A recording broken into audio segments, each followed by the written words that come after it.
जी रावण रहे न राम रहे। सब हमारे गार्जियन लोग बैठल बने, हमारे अभिभावक लोग बैठल बने, सबके स्वागत बा। हम देखा नहीं हमार आदरणीय फूफा जी परम आदरणीय श्री लोभी यादव जी, आदरणीय हमारे चाचा जी श्री गवई यादव जी, आदरणीय श्री सुभाष यादव जी, साथ ही साथ तमाम हमारे गार्जियन लोग बैठल बनी, सबके स्वागत बा। सबके आशीर्वाद बेटा के ऊपर बनल रहे। ये जीवन की सच्चाई बा, ध्यान से सुन ली। मनोज भैया, राजू भैया, हमारे भैया पगड़ी बांध के बैठल बने। तेरा नाम बता दे भैया के नाम का जी? धनंजय भैया, हाँ धनंजय यादव जी। सबके स्वागत बा। जितना लोग के नाम नहीं खिले पाओ कि वो हमसे नाराज ना हो। हमारे आदरणीय बाबा जी श्री ठाकुर यादव जी, सबके बार बार प्रणाम बा। एगो जीवन की सच्चाई बा भैया हो। राजा हुए हैं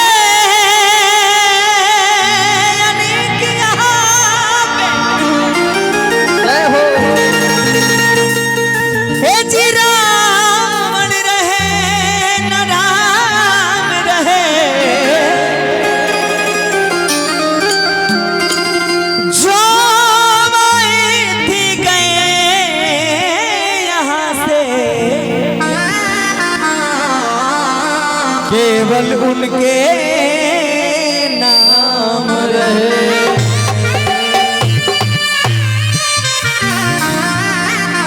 बना विकास बाबू कि राजा हुए अनेक, यहाँ पे रावण रहे न राम रहे, और जो आए थे गए यहाँ से केवल उनके नाम रहे। कौरव पांडव नहीं रहे, ना ही श्री घनश्याम रहे, और जो आए थे गए यहाँ से केवल उनके नाम रहे। केवल नाम रह जाता है।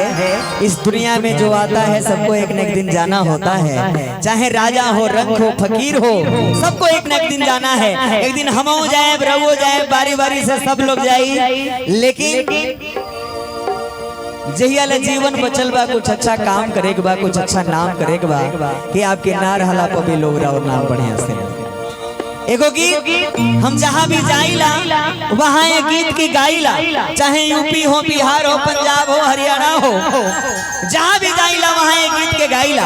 एक लाइन कहना कि जिस घर में माता पिता हंसते हैं भगवान उस घर में बसते हैं। बोलिए ना मेरे साथ, हमारे शिव भैया बोलते हैं कि जिस घर में माता पिता हंसते हैं भगवान उस घर में बसते हैं, और जिस घर में माता पिता रोते हैं, सच बताता हूँ वहाँ भगवान कभी नहीं होते हैं। बोलिए अपनी अपनी माता पिता की। कितना लोग अपने अपने माई बाबू से प्यार करेला, जितना लोग माई बाप के जाने ला माने ला, तनी एक बार दोनों हाथ पर उठाए सब लोग।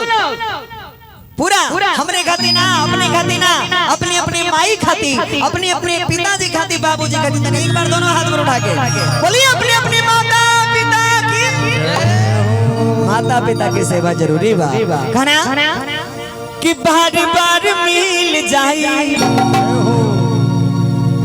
अरे धन दौलतिया तू, रुपया पैसा धन दौलत बार बार मिल रही, लेकिन भैया हो माई बाबू के प्यार दोबारा ना मिली। ऐसे माई बाबू के सेवा जरूरी बा। कहना कि बार बार मिल जाई धन दौलतिया तू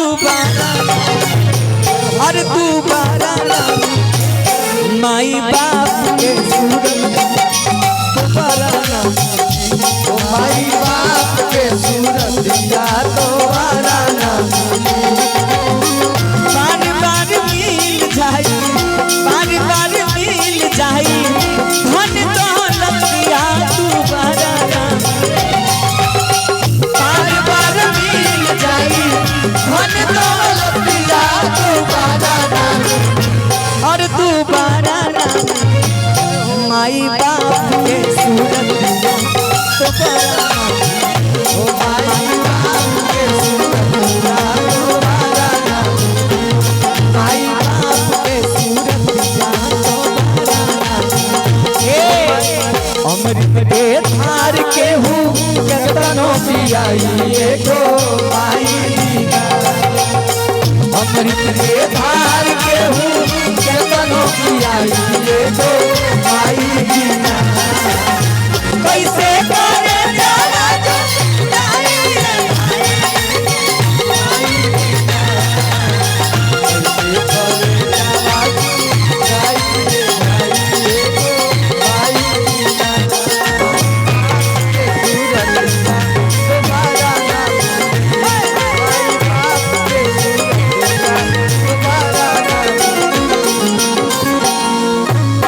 सब हमार भैया लोग हमार दीदी लोग जितना भी लोग बानी सबसे यही नहीं हो रहा बा कि माई बाबू के सेवा जरूरी बा। एक लाइन गाना कि माँ की दुआ कभी खाली नहीं जाती। छोटे लाल भैया, माँ की दुआ कभी खाली नहीं जाती और माँ की बद्दुआ भगवान से भी खाली नहीं जाती। गौर करिएगा, माँ की दुआ कभी खाली नहीं जाती और माँ की बद्दुआ भी भगवान से कभी खाली नहीं जाती। और बर्तन मांज के दो चार बच्चों को पोस लेती है एक माँ, लेकिन आज के जमाने में 4-5 बच्चों से एक बुजुर्ग माँ पाली नहीं जाती। माई बाप के माई बाप के करके न चाहिए माई बाप के दुआ करके न चाहिए माई बाप के दुआ माई है बिछवना बाबू हम जा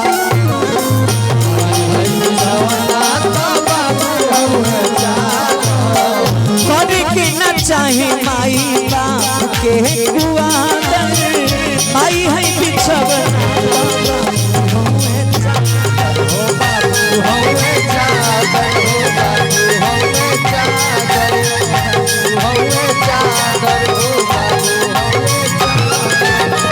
करके न चाहे माई बाप के कुआदर माई है बिछवना बाबू हुए चादर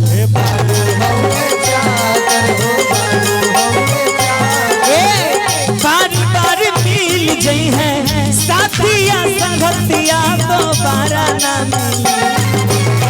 बार बार मिल गई है साथिया संगतिया दोबारा ना मिले। हर दोबारा ना मिले। माई बाप के दोबारा ना मिले। माई बाप के सुरक्षा दोबारा ना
आजकल ऐसा समय आ गया बा भैया हो घरे माई बाबू के सेवा नहीं हो। घरे माई के तबीयत खराब बा माई के सेवा नहीं हो, पिताजी के इलाज नहीं हो, लड़का देवघर में जाके बोल बम चिल्लाता। बताएं घरे पिताजी के तबीयत खराब बा पिताजी के सेवा नहीं हो, माई बाबू के सेवा नहीं हो, आ लड़का थावे में जाके जय माता दी चिल्लाता। सावन आइल बा देवघर में जाके बोल बम चिल्लाता। अब भोले बाबा फेर में पड़ल बनी गिरे ई त जे पोस के सियान के ले बा ओकर सेवा करते नहीं खे तो एक लोटा जल चढ़ावला से हमार थोड़ी हो जाए। ऐसे माई बाबू के सेवा जरूरी है।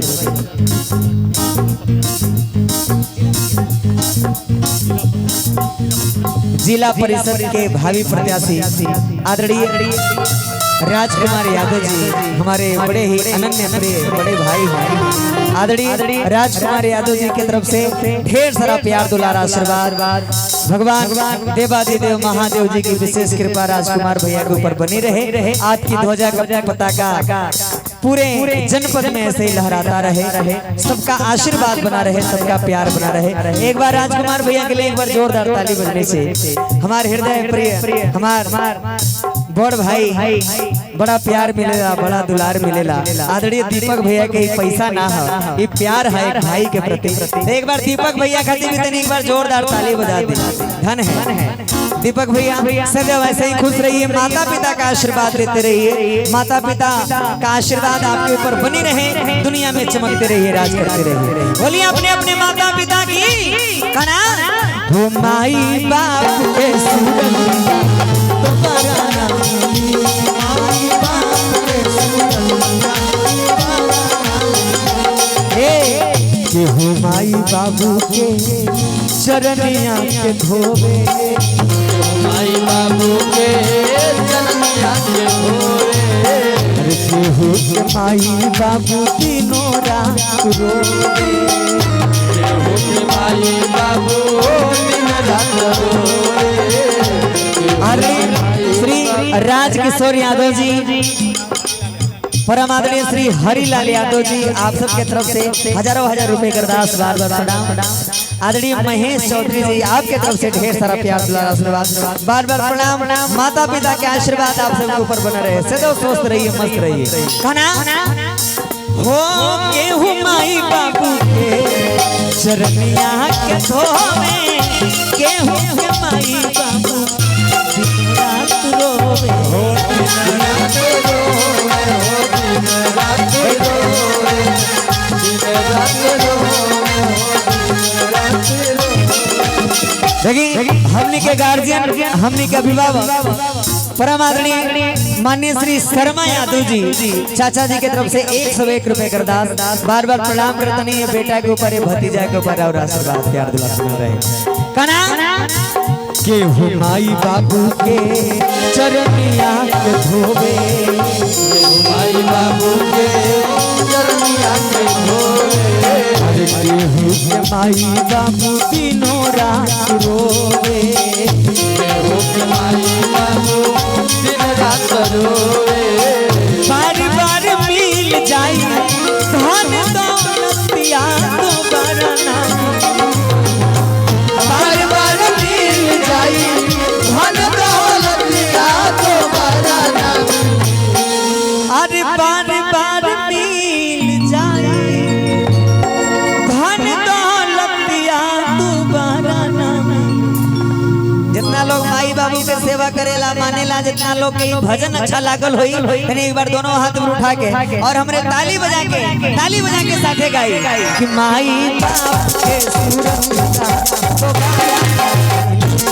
माई बाप के सुरतिया दोबारा माई बाप के सुरतिया दोबारा बार बार मिल जाई, बार बार मिल जाई धन दौलतिया दोबारा ना, बार बार मिल जाई धन दौलतिया दोबारा ना, माई बाप के सुरतिया दोबारा, ओ माई बाप के सुरतिया दोबारा, ओ माई बाप दोबारा, माई बाप के सुरतिया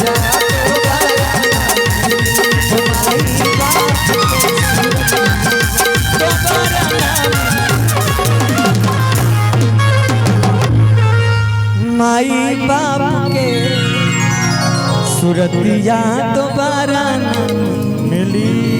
बोली अपनी अपने